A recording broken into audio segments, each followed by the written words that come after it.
विषय गुरुजी, दो बातें आपने भी की, हम भी उससे सहमत है कि वर्तमान में धर्म और अध्यात्म का वर्चस्व बढ़ा है। लेकिन दूसरी बात आपने भी ये स्वीकार की कि नशा भी बहुत तेजी से बढ़ा है, महिला अपराध बढ़े हैं, उसके साथ साथ अपराधों का भी बोलबाला बढ़ा है। बिल्कुल। तो ये नकारात्मकता और सकारात्मकता एक साथ कैसे बढ़ रही है? क्या इसमें कहीं ना कहीं जिन संतों की, जिन व्यासपीठ पर बैठने वाले जो पंडित हैं, उनकी जो भूमिका मार्गदर्शक की होनी थी, क्या वो सही तरीके से नहीं निभा? देखिए, आज हम आपको बता रहे हैं इसमें कहीं ना कहीं संत समाज की छोटी सी त्रुटि है, उसमें हम भी सम्मिलित हैं।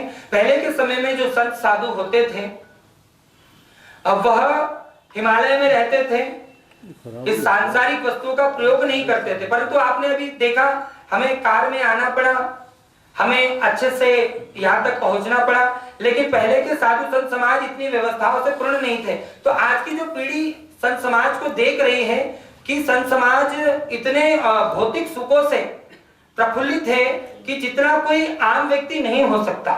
तो एक तो कुरीतियां वहां पर उसके मन में ये उपजती है साधु संत को लेकर के। इसीलिए इस प्रकार के जितने भी सुखों को जो भोग रहे हैं, वो मात्र हम हो चाहे हमारे जैसे कोई और हो, वो एक धर्म के प्रचारक है, साधु संत नहीं है। सर्वप्रथम साधु संत कभी भी भौतिक सुखों का लाभ नहीं लेता, वह संसार में मनुष्यों के बीच रहता नहीं है, वह एकांतवास चाहता है। रही बात सात्विकता और आपने जो नकारात्मकता कहा है, तो उसका महत्वपूर्ण विषय है कि हमारे शरीर में कोई एक मन नहीं है। हमारे साथ में जन्म से ही दो मन उपस्थित रहते हैं, एक बाहरी एक आंतरिक।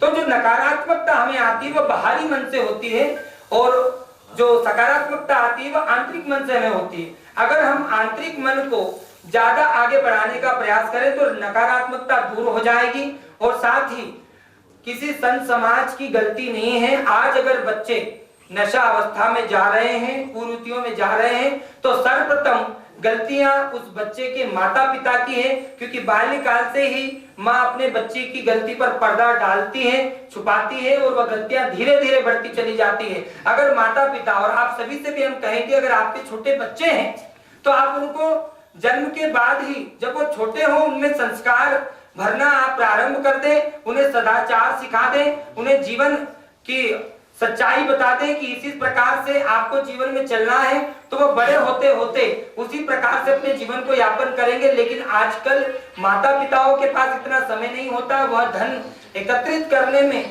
इतने व्यस्त रहते हैं कि उनके बच्चों की कोई अपडेट उनके पास नहीं होती है।